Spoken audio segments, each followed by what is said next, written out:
Berhubung sebelumnya gua udah janji bakal bikin video rangkuman anime fall 2020 apa aja yang gua tonton. So, ini dia video pembahasannya.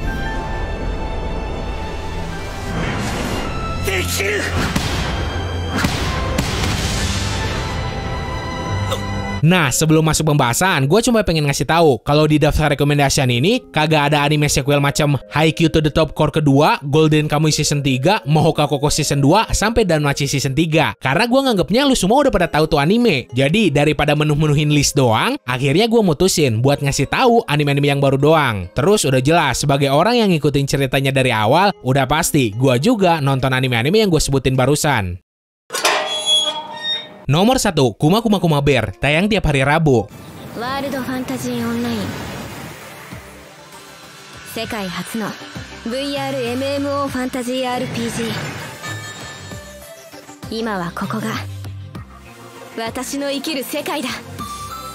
Konsep ceritanya hampir mirip sama anime Bofuri yang rilis pas winter kemarin. Kalau si Kaede dari Bofuri kan orangnya tuh polos. Bedanya, heroin di dalam anime sifatnya lebih ke arah cool, agak sombong gitu. Tapi tenang, biar begitu, moenya tetap dapat. Nah, heroin atau tokoh utama cewek di dalam anime bernama Yuna. Doi itu antisosial yang sering banget ngabisin kesehariannya di game VR bernama World Fantasy Online. Biarpun kagak kerja ataupun sekolah, si Yuna dapat banyak banget duit dari trading saham yang tuh cewek lakuin tiap hari. Sampai pada suatu hari, pas Doi lagi login, si Yuna disuruh milih kotak berhadiah sama pihak game to game. Dan dapat sebuah kostum beruang yang status kekuatannya udah sama kayak yang nge-cheat. Awalnya si Yuna juga kagak mau pakai tuh kostum, berhubung malu-maluin. Pas lanjut login, si Yuna malah secara permanen masuk dunia World Fantasy Online. Di situ, GM yang ngaku sebagai dewa dunia tersebut nyuruh si Yuna ngejalanin sekaligus nikmatin hidup barunya di sana. Lengkap sama kekuatan overpowered yang Doi dapat dari kostum beruang tadi. Kalau lu dulu suka Bofuri atau anime yang MC-nya OP,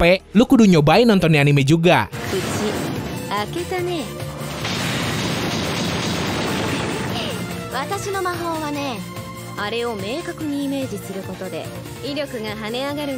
Nomor 2, Akudama Drive, tayang tiap hari Kamis. こんなの急性心筋梗塞よ。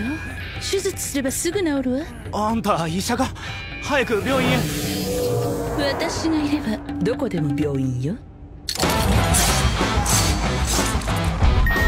Baru episode 1 aja, impact-nya udah kerasa banget. Padahal baru orientasi cerita. Ngenalin para karakternya siapa aja lah. Sampai ngasih lihat latar tempatnya kayak gimana. Kalau lu doyan sama cerita yang punya tema cyberpunk, gua rekomendasiin banget lu nonton Akudama Drive. Visualnya emang lumayan beda dari anime biasa. Jadi kalau kata gua mah, nih anime punya animasi campuran antara 3D CG sama animasi tradisional. Serius anjir, gue suka banget sama visual nih anime. Tumben Studio Pierrot bikin anime bagus.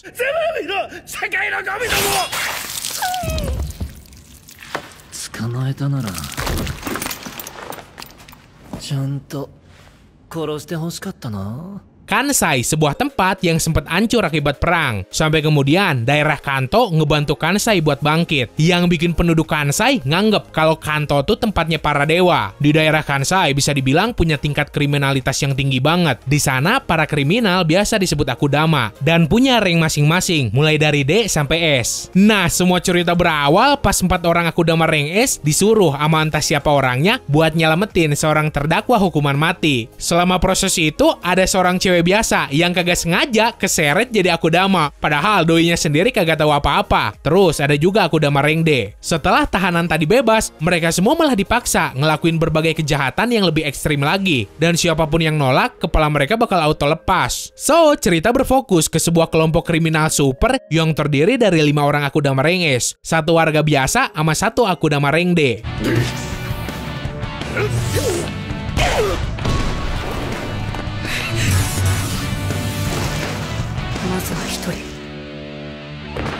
Nomor 3, Majono Tabi Tabi, tayang tiap hari Jumat.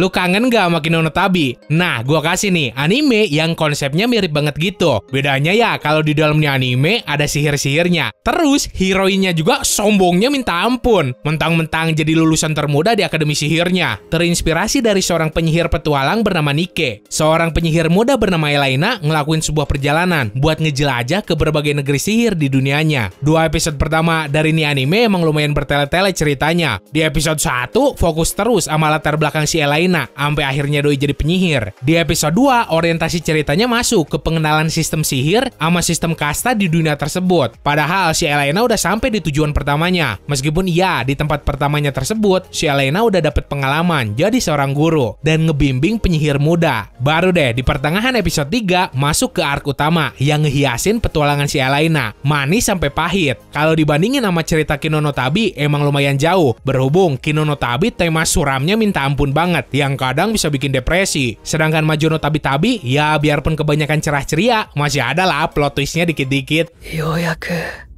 Yoyaku mitsuketa.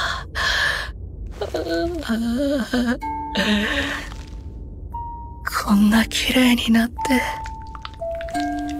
Nomor 4 Jujutsu Kaisen tayang tiap hari Sabtu.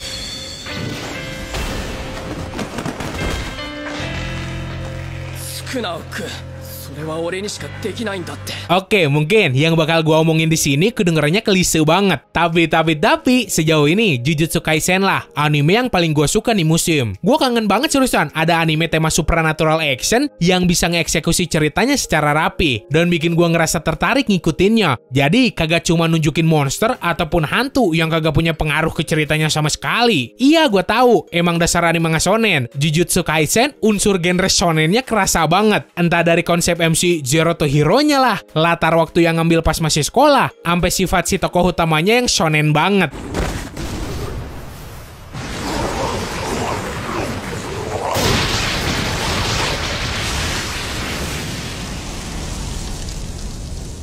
Berfokus ke seorang cowok bernama Yuji. Nih cowok punya kekuatan fisik yang gila banget kuatnya. Nah, si Yuji pada suatu ketika mungut semacam pusaka terkutuk. Cerobohnya lagi, doi malah ngasihin tuh benda ke seniornya di klub paranormal. Dan mereka kemudian ngebuka segel tuh kutukan. Bencana pun berawal dari situ. Seniornya si Yuji diserang makhluk goib. Untung ada seorang pengusir arwah bernama Megumi yang gesit ngebantuin mereka. Dan kemudian si Yuji juga ikutan ngebantu. Siapa sangka demi ngelawan monster yang jauh lebih kuat, si Yuji ngemakan benda pusaka tadi yang bikin tuh cowok dapat kekuatan kutukan yang kuat banget. Imbasnya lagi tuh cowok jadi punya semacam keberadaan lain di dirinya yang bisa dibilang jahat banget.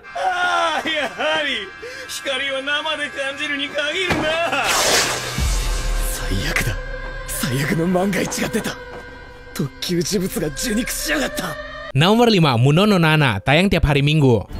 Demo, 死ぬほど驚いているのはなぜだ。心が読めるのに知らなかったのか。俺が不老不死であることは。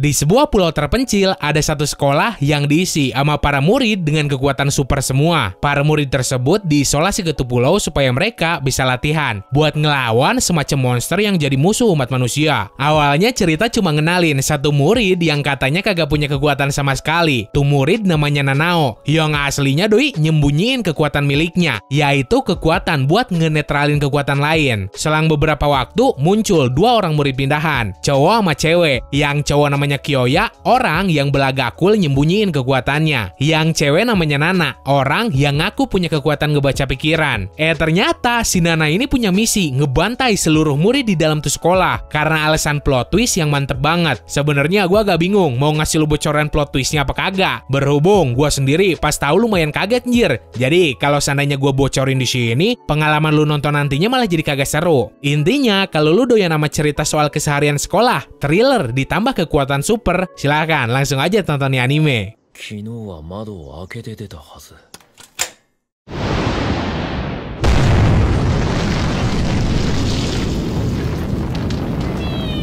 Nomor 6 Kami-sama Ninatahi tayang tiap hari Minggu. ンスターが現れたぞ。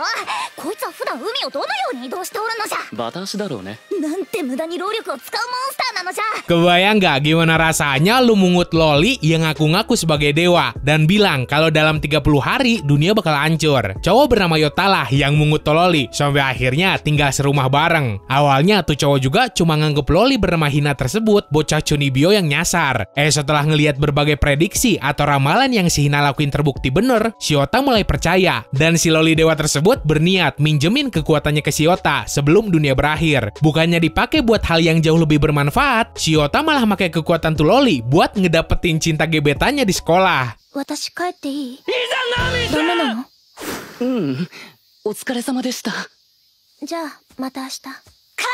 Sebagai anime yang diadaptasi dari cerita orisinil, kagak ada satupun orang yang tahu gimana akhir cerita nih anime. Kalau kata rumor sih bakalan sad ending. Tapi ya nikmatin aja selama nih anime tayang. Ngeliat keseharian si Yota bareng tuh loli gimana, buat naklukin hati gebetannya. 私は世界の終わりまで貴様に付き合うことに決めた。さあ、貴様は神の力を得て何を望む？この子の力が僕のものに。 Nomor 7, Ikebukuro Westgate Park, tayang tiap hari Selasa.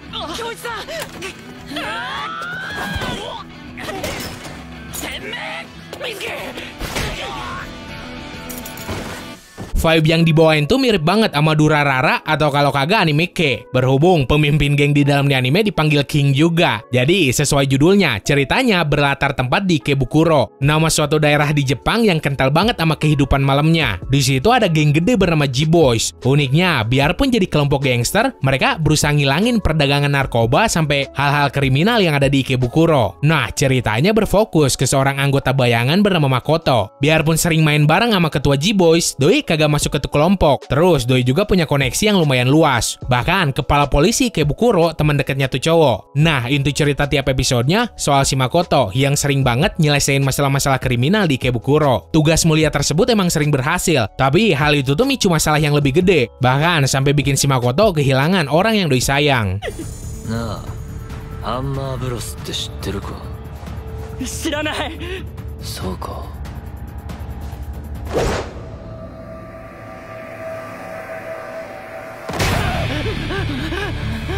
Nomor 8, Iwa Kakeru Shoujo, tayang tiap hari Minggu. このぐらいの壁、あの確信はバカ。何する気だ？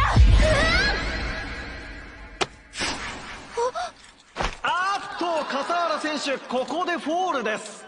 Dari segi cerita emang kagak ada wahnya. Tapi ya, gue juga sebagai cowok normal butuh banget yang namanya cuci mata. Jadi gue nonton anime cuma sebatas guilty pleasure gue doang. Inti ceritanya ya gitu. Jadi ada seorang cewek bernama Konomi. Nih cewek awalnya cuma atlet turnamen game puzzle. Pas ngelihat klub manjat tebing di sekolahnya, doi malah tertarik ikutan. Karena si Konomi mikirnya kalau doi terus fokus ngegame, doi kagak bakal jadi orang sukses. Terus gara-gara alasan lain, yaitu si Konomi nganggep kalau manjat tebing tuh kagak beda jauh sama nyusun puzzle. Makin rumit pegangannya, makin seru juga nyari jalurnya. Dengan nerapin teknik nyusun puzzle yang doi punya, tuh cewek pengen jadi atlet panjat tebing yang ngewakilin Jepang di kancah turnamen dunia.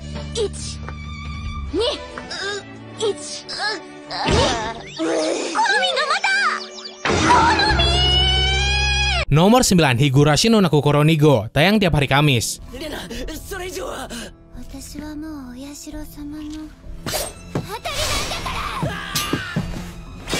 Sebenarnya gue kagak perlu ngejelasin anime lagi, karena toh di video gue sebelumnya juga gue udah bikin pembahasan soal nih anime. Jadi silakan buat yang penasaran langsung mampir aja ke tuh video.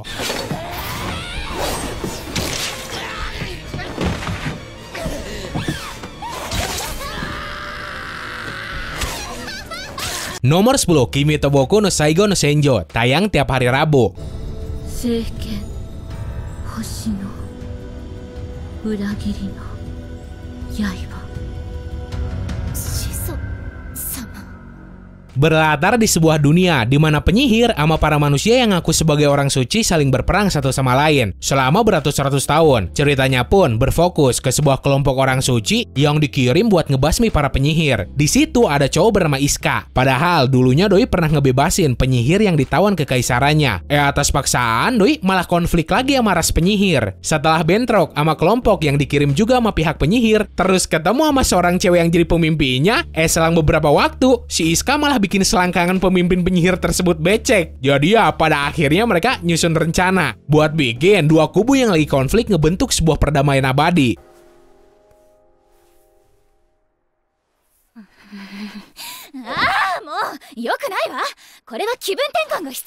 Jujur sih, sebenarnya udah lama banget gua kagak nonton anime fantasi yang ceritanya semainstream sama sekelise ini. Tapi ya berhubung heroinnya make Seiyuu si Aqua alias Amamiya Sora, makanya gua nyobain nonton di anime. Gua suka apa kagak tergantung dari kelanjutan episodenya bakal gimana.